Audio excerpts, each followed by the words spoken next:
Welcome back to another Dictation, Steno peeps. Today we're going to do some Q&A. It's centered all around a fictitious armed robbery, and there is actually a prosecutor, different witnesses, and defense attorneys, but I was going to try to have you identify all those speakers. I think it's just going to be easier if we just keep this as Q&A, so I'll keep my voice low for the questions and high for the answers. So let's dive in.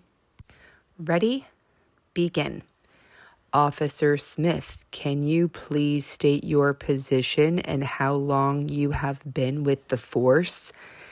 I am a detective with the city police department, and I have been with the force for 10 years. Officer Smith, can you describe the events of the night of March 14th when the armed robbery took place? On the night of March 14th, we received a 911 call reporting an armed robbery at the 24/7 convenience store on Main Street. I arrived at the scene approximately 5 minutes after the call. What did you observe upon arriving at the scene? When I arrived, I saw the store clerk visibly shaken and injured. The store appeared to have been ransacked. The clerk reported that the suspect, later identified as Alex Carter, had entered the store, brandished a firearm, and demanded money from the register. What actions did you take following your arrival? I secured the scene and took a statement from the clerk. The clerk provided a description of the suspect which matched Alex Carter. I also reviewed the security footage which clearly showed Mr. Carter committing the robbery. Were there any physical evidence recovered from the scene? Yes. We found a glove that matched a pair later found in Mr. Carter's possession, as well as fingerprints on the counter that matched Mr. Carter's. Officer Smith, you mentioned a description provided by the store clerk. How reliable was this description? The clerk was very specific and confident in his description of the suspect. And the security footage, was it clear enough to make a positive identification? Yes, the footage was clear and it provided a positive identification of Mr. Carter. Officer Smith, is it possible that someone else could have planted Mr. Carter's fingerprints at the scene? While theoretically possible, it is highly unlikely given the circumstances. Thank you, Officer Smith. I call Mr. David Collins, the store clerk, to the stand.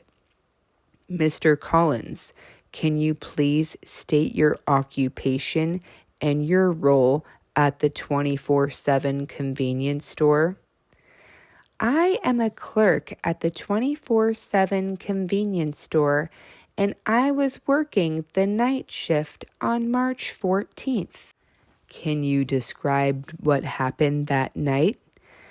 Around 11 p.m., a man entered the store wearing a hoodie and a mask. He pulled out a gun and demanded all the cash from the register.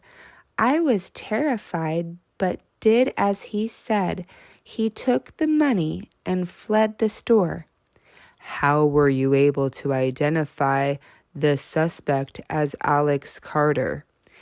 When the police showed me the security footage later, I recognized the suspect's eyes and voice.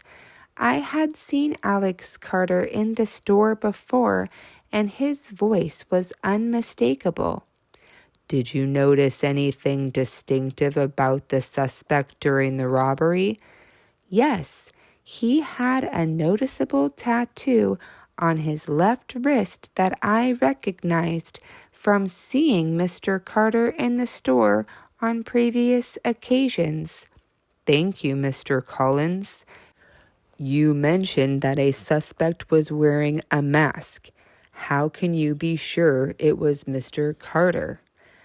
I recognized his voice and his eyes, and the tattoo on his wrist confirmed it for me. Is it possible that someone else with a similar tattoo and voice could have committed the robbery? I suppose it's possible, but I am confident it was Mr. Carter based on my observations.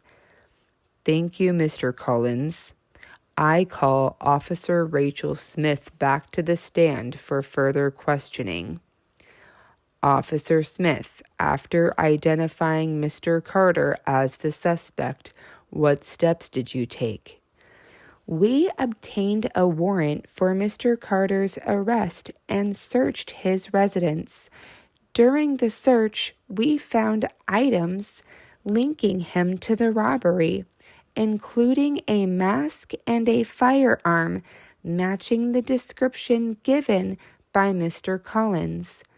Were any other significant items found during the search? Yes, we found a large sum of cash hidden in Mr. Carter's bedroom, which matched the amount stolen from the store. Thank you, Officer Smith. Officer Smith, how can you be certain that the cash found at Mr. Carter's residence was from the robbery?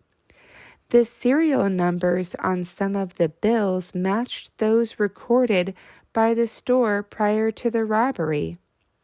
Officer Smith, is it possible that the evidence found at Mr. Carter's residence could have been planted? There was no indication of tampering or planting of evidence during our investigation. Thank you, Officer Smith. No further questions, Your Honor. All right, that's a wrap for our Q&A armed robbery. Be sure to go back and review the older videos that you've done, whether it's numbers or it's a different literary or even family court. There's all different types of topics here on this channel to really challenge you and encourage you to keep going back and practicing them so that you can become 97% perfect. So I'll see you on the next dictation. Have a great day.